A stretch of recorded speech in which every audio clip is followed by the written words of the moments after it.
युतीबाबत उद्धव राज ठाकरे यांनी आता ठरवायचं आहे, प्रेम टिकवायचं की नाही हे त्यांनाच ठरवायचं आहे। मनसेचे नेते बाळा नांदगावकर यांनी एक मोठं विधान केलंय।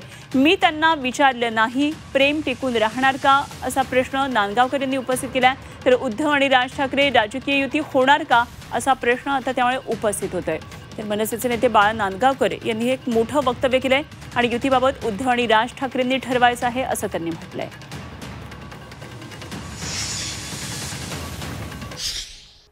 मला असं वाटतं त्या दोघांनी ते ठरवलं पाहिजे, तर टिकून ठेवायचं नाही ठेवायचं अजून मी त्यांना दोघांनी विचारलेलं नाही, टिकून राहणार आहेत की नाही ते, तर त्याच्यावरती भाष्य करणं मला काही उचित वाटत नाही।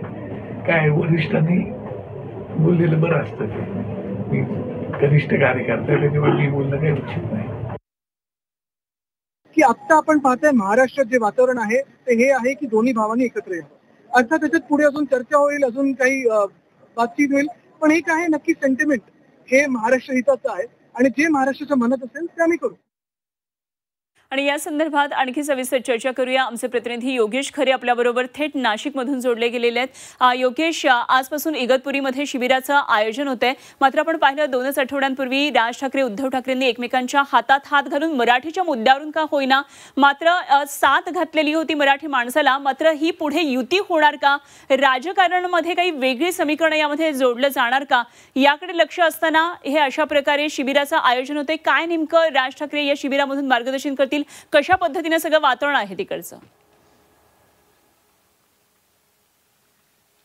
खरं तर आपण बघितलं तर पूर्ण धुकं आणि पाऊस मोठ्या प्रमाणात या ठिकाणी सुरू आहे। आपण हा जो सर्व परिसर आहे इगतपुरीतला हा पावसाळ्यामध्ये सध्या आपण म्हणूया श्रावण सहलींसाठी प्रामुख्यानं या ठिकाणी पर्यटक येत असतात। मात्र या ठिकाणी मनसेचं अधिवेशन या ठिकाणी रंगताना दिसतंय।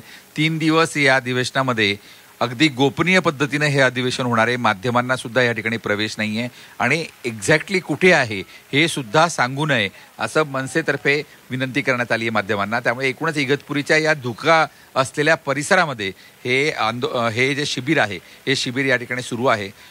मनसेचे नेते आज सकाळपासून मुंबईतून यायला सुरुवात झालेली आहे। काही लक्झरी या ठिकाणी आलेल्या आहेत आणि 11-11:30 वाजेपर्यंत या अधिवेशनाला सुरुवात होणार आहे। आपण जर बघितलं तर या अधिवेशनामध्ये खऱ्या अर्थानं आता जी काही युती झालेली आहे असं म्हणता येईल किंवा जे मनोमिलन झालंय, आपण अजूनपर्यंत स्पष्टपणे हे असं म्हणता येणार नाही की शिवसेना आणि मनसे एकत्र झाली आहे। मात्र निवडणुकींच्या पार्श्वभूमीवर काय निर्णय घ्यावा या दृष्टिकोनातून आता सखोल अशी सवंग चर्चा या ठिकाणी केली जाईल असं एकूण दिसून येत आहे। मनसेचे नेते जे काही ज्येष्ठ नेते आहेत अविनाश अभ्यंकरांपासून सगळे नेते या ठिकाणी आता उपस्थित होऊ लागलेले आहेत आणि 11 वाजेपर्यंत काही मोजक्या पदाधिकाऱ्यांच्या आणि ज्येष्ठ नेत्यांच्या उपस्थितीमध्ये याबाबत चर्चा होणार आहे। स्वतः राज ठाकरे ही चर्चा करणार आहेत। त्यामुळे मेळाव्याचं जे काही पक्षीय स्वरूप असतं, आपण वेगवेगळ्या पक्षांचं मोठ्या प्रमाणात बघत असतो, तसा कुठलाही बडेजाव या ठिकाणी करण्यात आलेला नाही। कुठेही एकही बॅनर पोस्टर या परिसरामध्ये लावण्यात आलेलं नाही, जेणेकरून कुणालाही समजू नये। त्यामुळे एकूणच या गोपनीय पद्धतीनं जी काही राजकीय खलबतं आज मनसेच्या गोटामध्ये होणार आहेत त्याकडे आता सर्वांचं लक्ष लागलंय। निश्चितच खरं तर मीरा भाईंदरमधल्या आंदोलनाला आलेलं यश, त्याचबरोबर मराठीच्या मुद्द्यावर मनसेला आलेलं हे यश एक प्रकारे कुठेतरी या शिबिरामध्ये सुद्धा निश्चित त्यावर चर्चा होईल असं एकंदरीत दिसतंय। कारण ज्या अत्यंत निसर्गरम्य अशा परिसरामध्ये मनसेचं हे सगळं आता शिबिर होतं आहे, त्यामधून काय नेमकी स्ट्रॅटेजी ठरते आहे हे सुद्धा बघणं नक्कीच महत्त्वाचं ठरेल। योगेश, धन्यवाद दिलेल्या माहितीसाठी। योगेश खरे आमचे प्रतिनिधी आपल्याबरोबर होते।